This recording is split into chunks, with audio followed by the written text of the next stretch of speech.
सबसे पहले अनुरोध करूंगा श्री केसी वेणुगोपाल जी से, श्री पवन बंसल जी से कि वो कांग्रेस का तिरंगा पटका कन्हैया कुमार जी को पहनाकर उनका औपचारिक स्वागत कांग्रेस पार्टी में करें।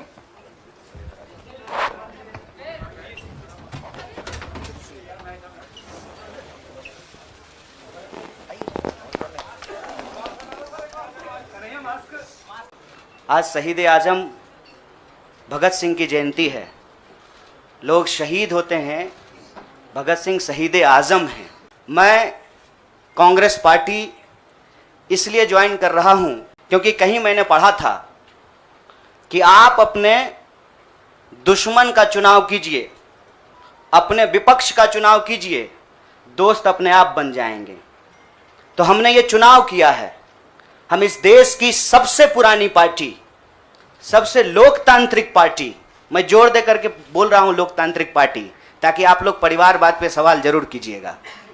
लोकतांत्रिक पार्टी में हम इसलिए शामिल होना चाहते हैं कि हमको लगता है, और सिर्फ हमको नहीं लगता है, इस देश के लाखों करोड़ों नौजवानों को ये लगने लगा है कि अगर कांग्रेस नहीं बचा तो देश नहीं बचेगा। दोस्तों, ये वीडियो को अंत तक देखें और कमेंट बॉक्स में अपने सवाल और सुझाव देना ना भूलें। जवानी भटकती है बदकार बनकर, जवां जिस्म सजते हैं बाजार बनकर, यहाँ प्यार होता है व्यापार बनकर।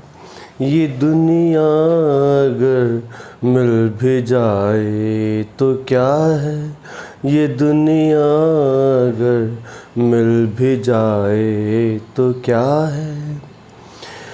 सन 1957 में बनी फिल्म प्यासा में साहिर लुधियानवी ने ये बोल न जाने क्या सोच के डाले होंगे। महात्मा गांधी, भगत सिंह और डॉक्टर अंबेडकर के 3 संयुक्त तस्वीरों के साथ 2 चेहरे अभी अभी दिखाई पड़े हैं।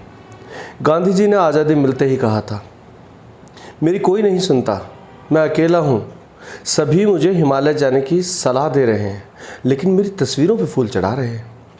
उनके लिए मैं जिंदा नहीं हूँ जो आज सत्ताधारी बने हुए हैं। ये वो स्वराज नहीं जिसकी कल्पना मुझे और देश को थी। क्या उस गांधी का पुनर्जन्म हुआ है और वे अब अकेले नहीं रह गए? उनकी तस्वीर को एक और जो हाथ लगाए हुए दिख रहे हैं, वे और कोई नहीं, उनके द्वारा घोषित उत्तराधिकारी और देश के प्रथम प्रधानमंत्री जवाहरलाल नेहरू के नाती हैं। दूसरा और कोई नहीं, धरती छोड़ गगन विहारी बन विचरण करने वाला एक वाक चातुर्य में माहिर युवा है। उन दोनों के हाथ में जो तस्वीर है, उसमें एक भगत सिंह है। इस तस्वीर के साथ जो नया संदेशवाहक बना सामने आया है, भगत सिंह की जयंती को ही कैंचुली त्यागने के लिए उसने उपयुक्त माना। उसके भगत सिंह नहीं, शायद कोई और होंगे। शहीद आजम भगत सिंह तो नहीं होंगे। आज़ादी के उस दीवाने को फांसी दिया जाने वाला था, लेकिन वह जीवन की चिंता से मुक्त रहकर कौम के नाम संदेश लिख रहा है। इस समय शासन की मशीन धन वालों के हाथ में है। सामान्य जनता के हितों की रक्षा के लिए तथा अपने आदर्श को क्रियात्मक रूप देने के लिए, अर्थात समाज को नए सिरे से संगठन कार्ल मार्क्स के सिद्धांत के अनुसार करने के लिए, हम सरकार के मशीन को अपने हाथ में लेना चाहते हैं। हम उस उद्देश्य के लिए लड़ रहे हैं, परंतु उसके लिए साधारण जनता को शिक्षित करना चाहिए। हमारे दल का लक्ष्य क्या है और इसकी साधन क्या है, यह भी विचारणीय है। दल का नाम सोशलिस्ट रिपब्लिकन पार्टी है और इसलिए इसका लक्ष्य एक सोशलिस्ट समाज की स्थापना है। कांग्रेस और इस दल के लक्ष्य में यही भेद है कि राजनीतिक क्रांति से शासन शक्ति अंग्रेजों के हाथ से निकलकर हिंदुस्तानियों के हाथों आ जाएगी। हमारा लक्ष्य शासन शक्ति को उन हाथों के सुपुर्द करना है जिनका लक्ष्य समाजवाद हो। इसके लिए मजदूरों और किसानों को संगठित करना आवश्यक होगा, क्योंकि उन लोगों के लिए लॉर्ड रीडिंग या इरविन की जगह तेज बहादुर या पुरुषोत्तम दास, ठाकुर दास के आ जाने से कोई भारी फर्क न पड़ सकेगा। ये बातें प्रोफेसर चमन लाल द्वारा संपादित भगत सिंह के संपूर्ण दस्तावेज से ली गई। वाम विचारधारा के लिए भगत सिंह इसलिए तो परचम हैं कि उनकी सोच व्यवस्था में आमूलचूल परिवर्तन की थी।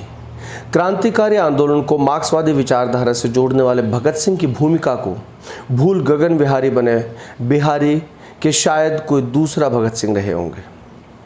साम्राज्य पूंजी से गलबहियाँ डाले पूंजीवादी कांग्रेस पार्टी की गोद में बैठना भगत सिंह पसंद करते क्या? भगत सिंह ने कांग्रेस की आलोचना जिस तार्किक आधार पर की है, आज भगत सिंह कांग्रेस के लिए हथकंडा हो सकते हैं किंतु प्रतीक कतई नहीं। यही कारण है कि कांग्रेस की सत्ता लोलुपता ने दक्षिण पंथियों के साथ साठगांठ करके इस देश के अंदर सरकार चलाने को ही लक्ष्य बनाए रखा है। उसने देश के आवाम की ऐसी बदतर स्थिति कर दी कि आज आरएसएस और भाजपा उसको बेदखल करके सत्ता पर काबिज हो गई। एक ही आर्थिक नीति क्या दोनों की नहीं है?